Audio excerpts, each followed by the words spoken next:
I picked my girlfriend up from the airport with snacks. She sat me down and said her period was herpes. Now I don't know if I can stay.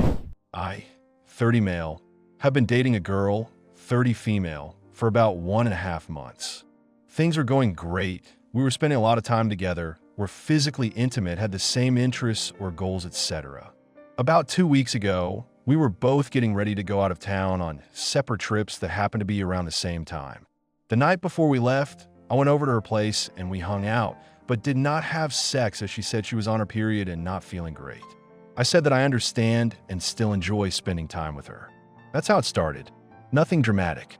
I brought ginger ale. She curled up on the couch with a heating pad. I rubbed her shoulder while some dumb cooking show murmured in the background. We kissed a little. I tucked her hair behind her ear. She winced once and said, "Cramp, sorry." And I said, "Don't be sorry for biology." We joked about both flying out the next day, like two people in a movie whose timing finally lines up. She tossed me one of her hoodies because mine smelled like the bar from the night before. I left around midnight, kissed her forehead, told her I'd text from the gate. I drove home thinking, damn, this one might actually stick. We kept the thread alive through the week. I sent her pictures of the stupid rental car with the check engine light that never went off. She sent me a photo of a coffee the size of her head and a blurry beach where the sun sank like it owed money. We flirted, traded songs, got sappy once or twice, the way you do when you like someone and it's new and everything feels like a green light. I called her from the hotel after my client dinner, lay on my back staring at the ceiling pattern, told her I missed her arms over mine when she fell asleep. She said, "I miss your weird little noises when you're drifting off." And I said, "What noises?" And she laughed and said, "You do these tiny squeaks like a chew toy." I denied it, and we argued playfully for 20 minutes about chew toy acoustics. That kind of stupid intimacy felt good, earned, easy. I got back first, 2 days before her flight. I offered to pick her up from the airport because that stuff matters to me. I like showing up with the small things. I grabbed her favorite sparkling water, a bag of honey butter chips she mentioned, and a pack of gummy bears because she confessed once to biting the heads off first, which I found both alarming and adorable.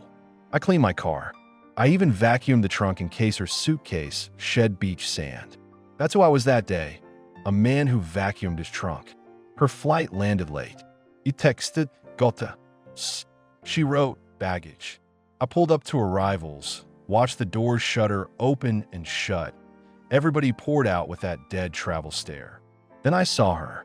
Ponytail, oversized denim jacket, a face that lit when she spotted me. I stepped out, hugged her, took the heavier suitcase because that felt like a thing I should do. She smelled like plain air and citrus lotion. "You look tired," I said. "You look like you vacuumed your trunk," she said, teasing, and then kissed me quick. I felt fine, normal luck. We drove back to her place. She didn't talk much on the highway. Just squeezed my hand sometimes and stared at the exit signs like she was choosing a different life. I chalked it up to travel lag. I filled the silence with dumb road commentary because I hate quiet that I can't name. We parked. I carried her stuff up. Inside, she kicked off her shoes, pointed me to the couch. "Sit," she said softly. "I want to tell you something." If you've ever heard that sentence with that tone, you know exactly how the body reacts. It doesn't matter how tough or cool you think you are. Some ancient part of your brain slams a red button and starts flipping through every stupid thing you've done lately. "E said." The bag of gummy bears rustled. I tried to smile. She didn't. When I said I had my period before our trips, she began, and her voice came out thin, like a thread pulled too tight. I wasn't actually on my period. I didn't move. Not because I'm stoic, because my spine locked and the room seemed to tilt 5 degrees. "I had an outbreak," she said. "Genital herpes." I didn't know what it was at first. It was the first time. She swallowed, stared at the coffee table. "I went to urgent care while I was away. They ran tests. I tested positive for HSV. There are moments when language just fails. It's not even that you lose words. You suddenly hear them too clearly. Outbreak. Positive. HSV. They thudded down one by one in my chest, and each one knocked some air out. I watched my hand put the snacks on the table as if it belonged to someone else. I nodded like a bobblehead doll because that's what my skull knew how to do with gravity. She kept talking. I didn't want to text this. I thought telling you in person was the right thing. She looked at me, then like she was waiting for the floor to open and swallow her. I'm sorry. I should have told you sooner. I heard my voice answer from far away. Okay. It came out flat, static. I cleared my throat. Okay. Thank you for telling me. But the truth is it wasn't okay. In my head, I ran through the timeline. We'd been sleeping together for weeks. We hadn't had sex that night before the trips because she said period, so that probably saved me from making things worse. But we'd had sex plenty before that. We'd done everything you can think of two people doing when they like each other and a couch is nearby. Sometimes we used condoms, sometimes we didn't, because we were idiots and because the conversation about tests and timing slid into the cracks like it tends to do when things feel good and safe and new. We'd both said we were clean, which I now realize meant everything we tested for at some point. And I remember she'd said, I did a panel a while back, and I took that as gospel because I wanted to believe it. My stomach dropped. That wasn't even the biggest hit. It was how she carried this for days while we texted and flirted and swapped songs. How she let me send heart emojis and photos from the stupid rental car while she set appointments. Sat in a clinic, Googled whatever she Googled alone. How she had entire conversations with me, knowing something about my health changed without me knowing it. I heard the word fool in my head in my father's voice. I hated that.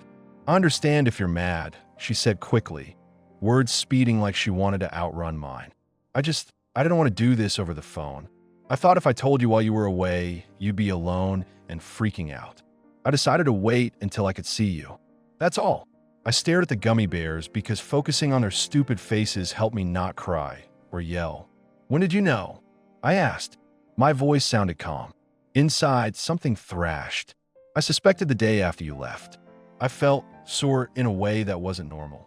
I Googled, freaked myself out, made an urgent care appointment 3 days later. They swabbed. I got the results 2 days ago.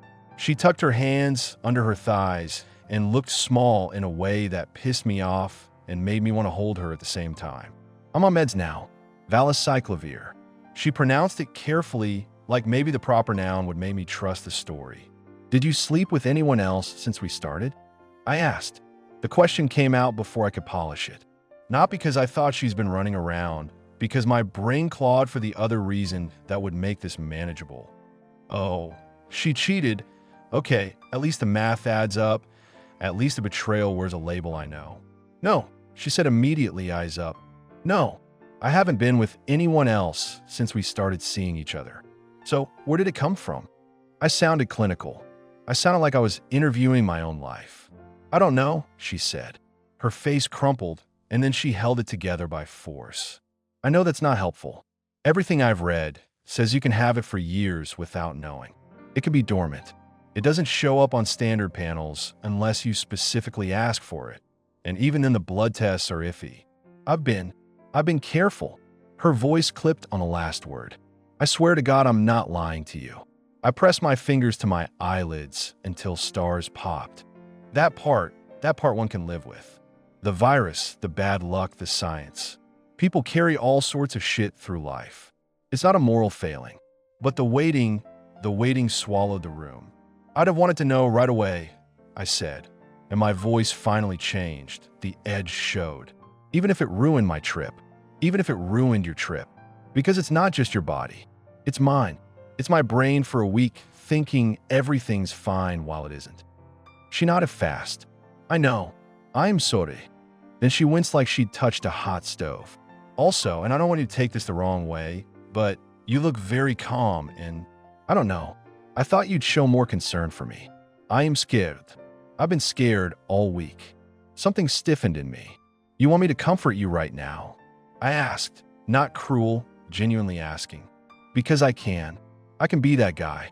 But I need a second to even understand that the last week was an act. You had a weak head start on the panic. I'm just opening the email. We stared at each other like two people on opposite roofs yelling across an alley. I didn't fake the week, she said quietly. I compartmentalized because I wanted to tell you right. I didn't want to dump it in a text at 11 p.m. while you were alone in some hotel room. That felt wrong. I tried to be normal because I didn't know what else to do. I rubbed the back of my neck until it burned. Okay, I hear you. I get the logic. But that logic had me riding shotgun in a car I didn't know was missing brakes. She flinched. I apologized. I know. I'm not looking for a perfect sentence from you. I'm trying to figure out if I can trust your judgment after this. I stood because my body needed a different angle on air. I'm going to go home. I'm going to call my doctor. I'm going to get tested. I'm going to read. And then we can talk again when my ears stop ringing. Is that fair? Tears pooled. She nodded. Yeah, she whispered. Please don't hate me. I didn't. I don't. Hate is clean. This was sludge. I drove home on autopilot. I don't remember the route. I walked into my place, dropped the keys, sat on the floor because the couch felt too soft. I opened my laptop and started typing questions I never expected to type into a search bar at 1 a.m. I learned exactly how common it is. I learned what asymptomatic shedding means and wished I hadn't. I learned condoms lower the risk, but don't erase it. Antivirals help. Outbreaks fade and then lurk. I learned that a huge percentage of people walking around never know. The numbers didn't comfort me. They just shifted the fear from monster to math. I booked an appointment first thing. The earliest slot was an afternoon at urgent care. I took it and set 2 alarms like I'd missed the chance to stick my arm out for blood if I overslept. I slept 3 hours. Woke with my heart punching my ribs. Every sensation in my body felt like a symptom. I checked. I showered. I checked again. Nothing obvious, but that didn't quiet the noise. I put on clean clothes and then changed them because they didn't feel clean enough for a medical room I've been in before for stupid sprains and strep throat. Not this. At urgent care, the waiting room hammered it home that everyone is dealing with something. A kid coughed into a dinosaur hoodie. An old man fought with a blood pressure cuff. I filled out a form and tried not to write herpes in all caps under reason for visit like a man scrawling a confession. The nurse called me back, asked the questions. I answered in clipped sentences because the whole thing choked me. New partner? Yes. Protection? Sometimes. Symptoms? No exposure window. I told her the dates. She nodded like people tell her this every day, because they do. The doctor came in. Young guy, soft voice, expensive sneakers. He explained testing like a teacher who's learned how to be gentle with adult shame. We can swab if there's a lesion, he said. There isn't, so we can run blood work for antibodies. The blood test can be messy in the early phase, but it gives us a baseline. Most importantly, monitor. If you develop anything, come back immediately. In the meantime, avoid sexual contact. The phrase, avoid sexual contact, landed with a ridiculous thud. I nodded like a kid caught stealing candy. He asked if my partner had started antivirals. I said yes. He said that lowers transmission. He said the thing that kept looping. This is common, and it's manageable. I walked out with a bandage on my elbow and a sheet of paper that boiled down a weight. My brain doesn't wait well. It chews. It rewinds and zooms. I texted my best friend because I needed a human who isn't me to hold the thinking for a minute. Mark is blunt in a way that usually pisses me off and saves me. I wrote, "Can I call?" He called immediately like he sensed the tone through the phone. I told him. He didn't gasp or shudder. He said, "All right. First, breathe. Second, it's not a death sentence. Third, it's not her fault. Fourth, the timing sucks and the delay is not great. Fifth, you need to decide if that delay is a deal breaker for trust. Not for disease, for trust." I feel like a chump. I said into my car, forehead on the wheel. Everyone's a chump when they like someone, he said. Question is whether you're a chump for staying or a chump for running. I laughed because he's an ass. Then I cried, which shocked me because I don't cry much, and when I do, it's usually alone in a shower, so no one can see the snot. I wiped my face on my sleeve like I was 12. I liked her, I said as if that were rare. It felt rare to me. The ease felt rare. The stupid chew toy noises felt rare. He let me talk. He told me about a girl he dated who had a gambling problem because she didn't want to make him worry while he was studying for an exam. She told me when I could handle it, he said. That became the rule in her head. She decided what I could handle.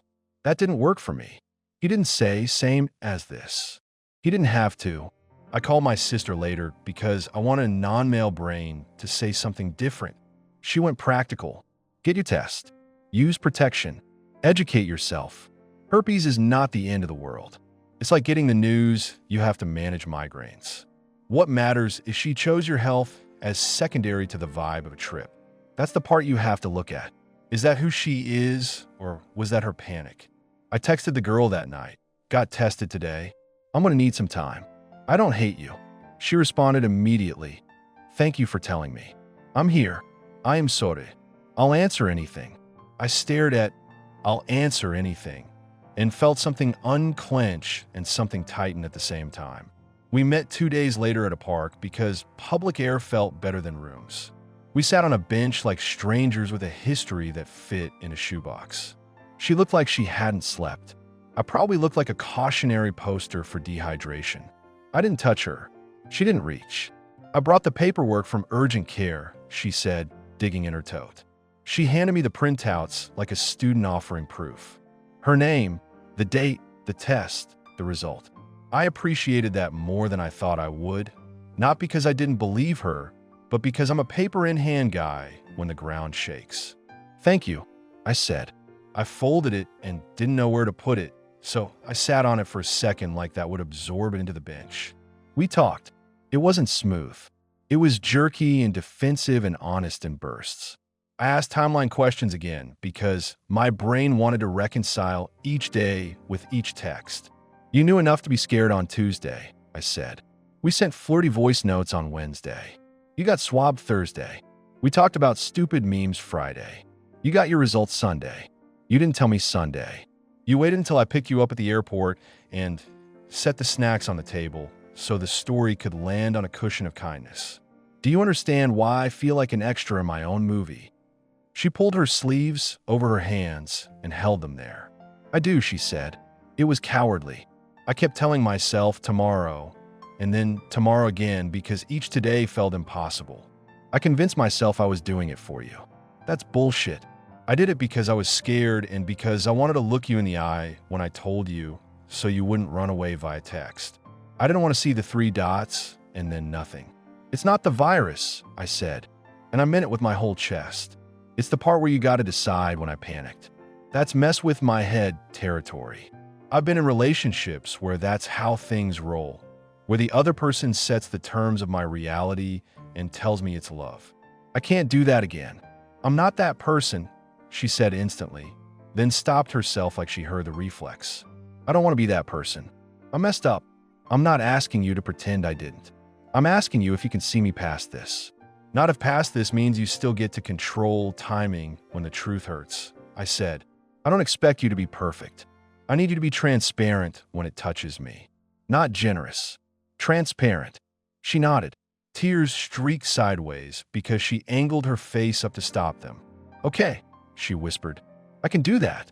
I believed her in the way you believe someone at the foot of a hill they don't yet know how to climb. I also didn't trust her, which is a weird place to sit, believing the person, not trusting the pattern. Both can be true and both can make you dizzy. We said some concrete stuff because concrete helps me. If we kept seeing each other, we'd use condoms always and she'd stay on suppressive meds. If either of us had any symptom, any question, we'd say it immediately like we were calling 911. We'd hold space for panic without calling it rudeness. We'd both get educated from actual sources and not message boards written by teenagers with time. We'd talk about what monogamy meant for us, not assume it. We'd talk about tests like we talk about what groceries we need, not like confession. Then the part of the conversation I hadn't wanted arrived anyway. Wearing the same face it always wears, her disappointment that I hadn't comforted her when she told me. You went quiet, she said. You questioned me. You didn't hug me. I needed you. I needed me. I said, and I didn't raise my voice, but something sharpened. I needed oxygen. You had 7 days to practice this panic alone. I had 7 minutes. Me not hugging you doesn't equal me not caring. It equals me trying to keep my hands from shaking. You could be hurt by my reaction, and I could be hurt by your timing. Those aren't mutually exclusive. But don't put a gold star on your restraint and then slap me for mine. She stared at the grass and nodded. "You're right," she said finally, like spitting out a pebble. We sat with the wind and the distant squeak of a swing. I almost reached for her hand and didn't. I almost left and didn't. I almost said, "Let's start over," and didn't because you can't. You can only start from where you are, which in our case was a bench with two people pretending it was a table full of puzzle pieces. After that, the days went oddly domestic and clinical.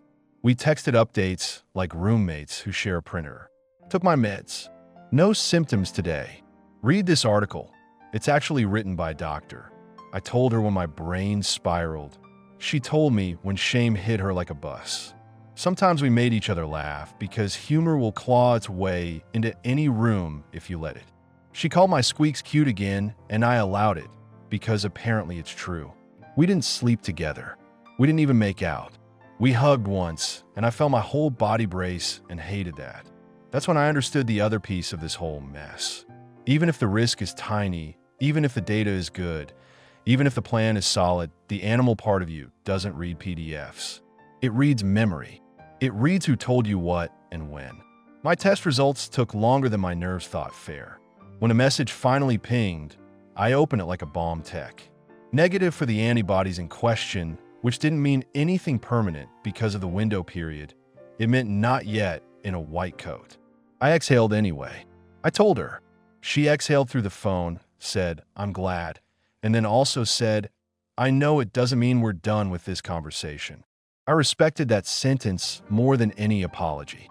We met again at my place. I cooked because chopping garlic and flipping chicken keep my hands busy. She poked at a salad and then asked, "Do you want me to leave?" It came out childlike, and I felt something soften. "No," I said. "I want you to stop deciding for me. That's all." She nodded like someone who'd been told for years that pleasing is safety.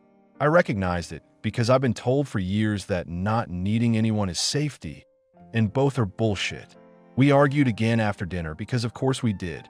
That's how you test the integrity of the bridge you're building. You jump on it. She said, "I waited to tell you because I thought it'd ruin your trip." And I said, "You ruined my return instead." And then we both laughed because the sentence sounded like a line from a bad sitcom. But it was true. There's no good time to detonate a truth. There's only the honest time. She said, "I wanted to be brave in person." And I said, brave would have been the text that said, "Hey, I think something's wrong. Call me when you can." She said, "You're right." I said, "I know." We grinned like idiots because we'd found a rhythm again, and then the rhythm reminded us of what we'd lost, and we went quiet. We ended the night with lists. Yes, lists like nerds. What we needed if we kept going. What we couldn't do if we kept going. Mine was topped with no more delayed truths when they impact me. Not for the sake of the vibe, the vacation, the day. Hers was topped with, "I will tell you things even if I do not know how you will react." I added, "I will not punish you for telling me." Because the opposite of secrecy isn't brutality, it's tenderness with boundaries. She added, "I will not ask you to carry my feelings while you're trying to find yours," which is maybe the most adult sentence I've heard in years. I don't have a neat bow to tie this with. I wish I did. I could pretend we held hands and promised to conquer stigma and live happily ever after with pill organizers and doctor-approved sex. I could pretend I walked out and never looked back like a man in a montage. The truth is smaller and messier. I like her. I might even be halfway in love with her stupid gummy bear habit and the way she snorts when she laughs. I also don't know if I can rebuild the particular trust she knocked over. Not because of a virus, but because she decided when my fear could begin. That decision tells me something about how she handles pressure. It might be an exception. It might be a map. I don't know yet. Here's what I do know. I'm not judging anyone with herpes. I'm not asking for a medal because I drove someone to the airport and bought snacks.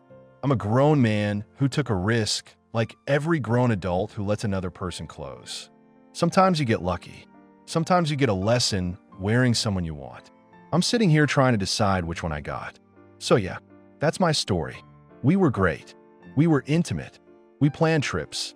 She said, period, and it was the first outbreak of genital herpes.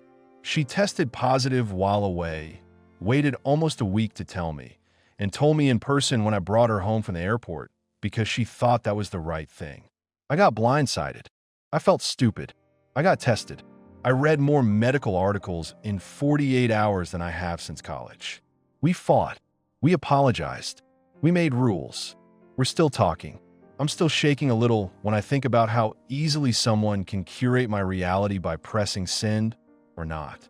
If you're reading this to decide whether I'm overreacting, maybe. Maybe not. I don't think the virus is the problem. I think the secret was. I think that I didn't want to ruin the trip. Logic sounds noble and land selfish. I think it's possible to love someone and not be able to do this with them. I think it's possible to be generous and still keep your boundary where your body and your mind begin. I think it's possible we'll figure it out. I think it's possible I'll walk away. Both thoughts sit on my couch like two cats who hate each other and pretend they don't. For now, I'm breathing. I'm letting time do the thing it does when you stop telling it what it's supposed to fix. Am I overreacting? I don't know. I'm the one sitting with the bandage on my elbow and the printout folded twice in my back pocket because I can't throw it out yet.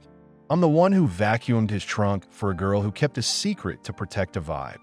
I'm the one who wants to not be a fool and also not be a coward. If there's a right answer, it hasn't shown up yet. If there isn't, then I'll make a choice and live with it like adults do, quietly without the internet. But tonight I needed to say it out loud to strangers because sometimes strangers don't tell you you're fine when you're obviously not.